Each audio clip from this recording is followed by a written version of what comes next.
In last chapter we studied about economic growth and human capital. Then in chapter 4 we studied about poverty and India's poor life condition in rural areas. These things we studied, and basic necessities of life. These things we studied in chapter 4. Then agriculture is the major source of livelihood in the rural area. Mahatma Gandhi once said that the real progress of India did not mean simply the growth and expansion of industrial urban centers, but mainly the development of villages. That one is the main development. Okay, this idea of village development is being the center of the overall development of the nation, and it is relevant even today also. Okay, then why should we give more importance for village? Because more than half of India's population depends on agriculture, and they are living in rural areas, which is these people not able to get enough food and employment. Okay, then 1/3 of rural people still live in poverty. If India has to realize a real economic progress, we should concentrate on rural areas. Okay, then we need to develop village and rural areas. Okay, then development of human resource including literacy, more specifically female literacy, education and skill development, health, addressing both sanitation and public health. These are the main factors in rural areas. Okay, or for the development of human resources. Then human resource we studied in human capital also. For a good human capital we need proper educated people, means literacy, then female literacy, education, health, skill development, sanitation, public health. These are important things for the development of a country. Okay, then land reforms we already studied in first chapters. Land reforms, development of the productive resources of each locality, infrastructure development, then electricity irrigation, means it is a part of development. Electricity, people are getting proper electricity supply, then transport facility, marketing, means they are getting proper facilities. Okay, including construction of village roads. These are the main things of development. Okay, then special measures for elevation of poverty and bringing about significant improvement in the living condition of the weaker section of the population, emphasizing access to productive employment opportunity. Okay, then elevation of poverty is another important factor. All this means that people engaged in farm and non-farm activities in rural areas have to be provided with various means that help them increase in the productivity. Okay, then they also need to be given opportunities to diversify into various non-farm productive activities such as food processing, enable them better and more affordable access to health care, sanitation facility, workplace and home education for all. These are the important factors for the rural development. Okay, then we know especially rural areas means what are the features of rural areas. In the case of density of population, we know rural areas density of population is very low, but in the case of urban areas it is high. Okay, then environment we know it's natural. In rural areas it's natural environment, and in urban area it is man-made. Okay, in the case of occupation, agriculture and allied activities, main occupation in rural areas are agriculture and allied activities. But in the case of urban areas, trade and industry, services, these are the main occupation. Okay, then in the case of economy, backward and primitive economy. In rural areas, we know it is backward and primitive economy, but in the case of urban, open and advanced economy. Then in the case of infrastructure, rural areas it is backward, and in the case of urban areas it is developed. These are the specialities of rural and urban areas. Okay, then development of human resource means literacy, education. In all these field we need to get development. Okay, that is the rural development.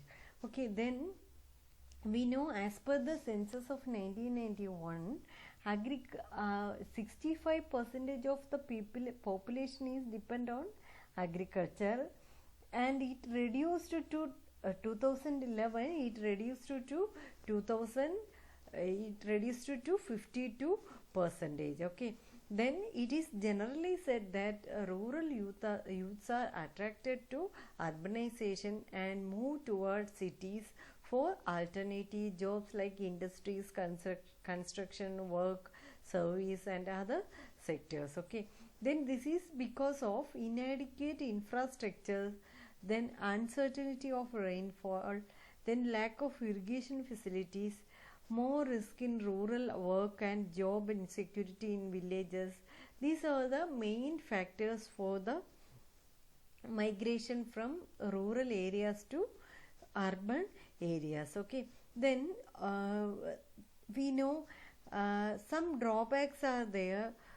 We know especially for farmers we witnessed like credit system, then rural India, like that, the rural credit system, marketing system, these facilities have some or drawbacks. This one also led to lot of problems. Okay, then credit and marketing in rural areas. Growth of rural economy depends on primarily on infusion of capital from time to time to realize higher productivity in agriculture and non-agriculture sectors. Okay, as the time gestation between crop sowing and realization of income after production is quite long, farmers borrow from various sources to meet their initial investment on seeds, fertilizers, implements and other family expenses of marriages, death, religious ceremonies, etc.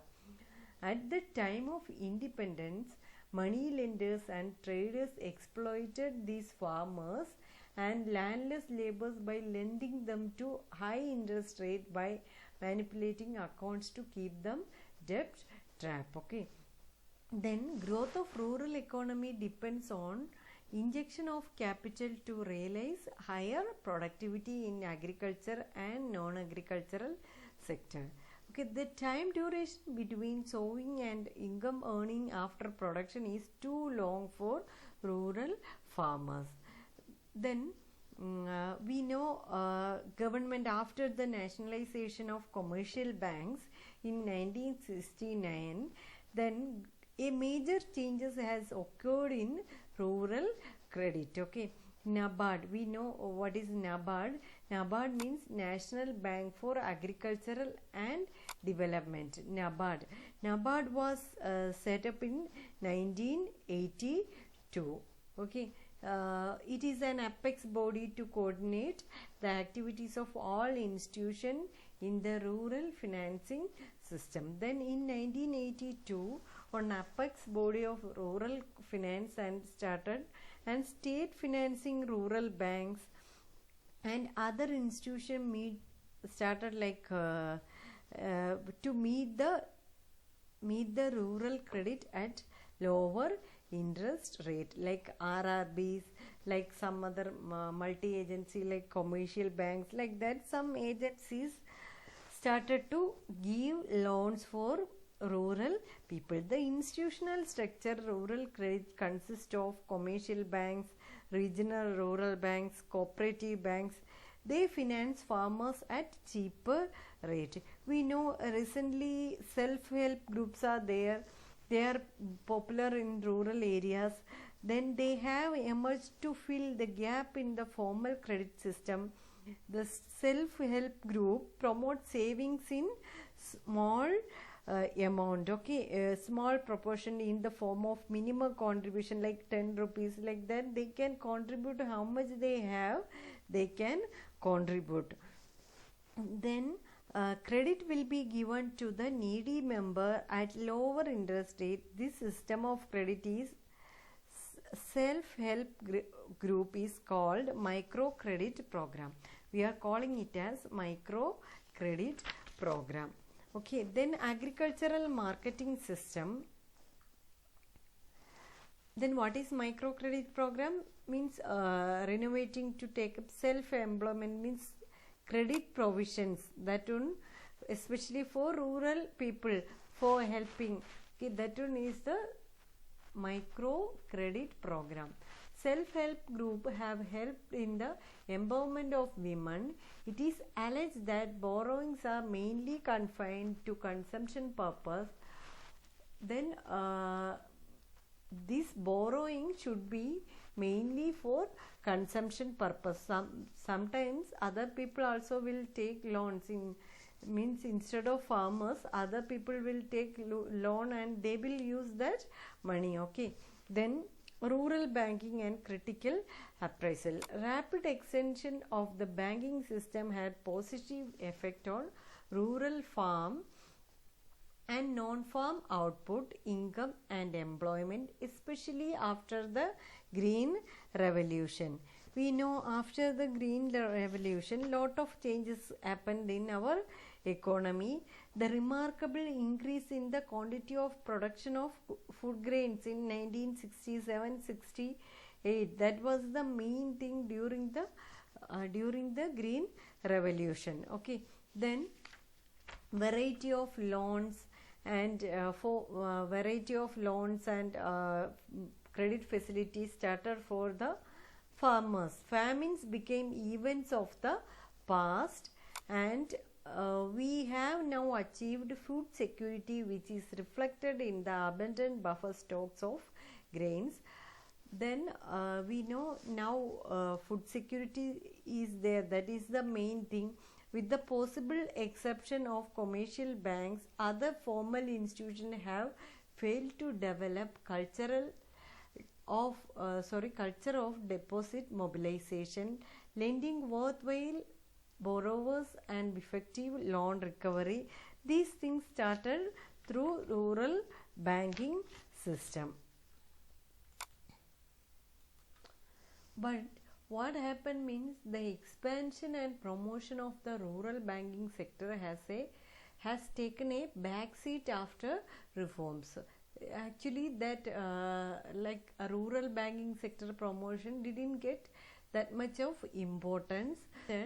To improve the situation, it is suggested that bank needs to change their approach from their side. Okay, they need to keep good relationship with the borrowers. Okay, then agricultural marketing system. We know agricultural marketing is a process which involves in assembling, storage, processing, grading, packing and distribution of agricultural product through transportation all over the country. Okay, then agricultural marketing is a process which involves assembling, storage. We know agricultural market, in agricultural system lot of things are there, means storage, we need to get proper storage, processing, grading, like that lot of things are there in agricultural marketing process, which involves assembling, storage, processing, grading, packing and distribution of agricultural products through transportation all over the country. Then through agricultural market system, government started like assembling, storaging, processing, grading, then packing and distribution of agricultural products.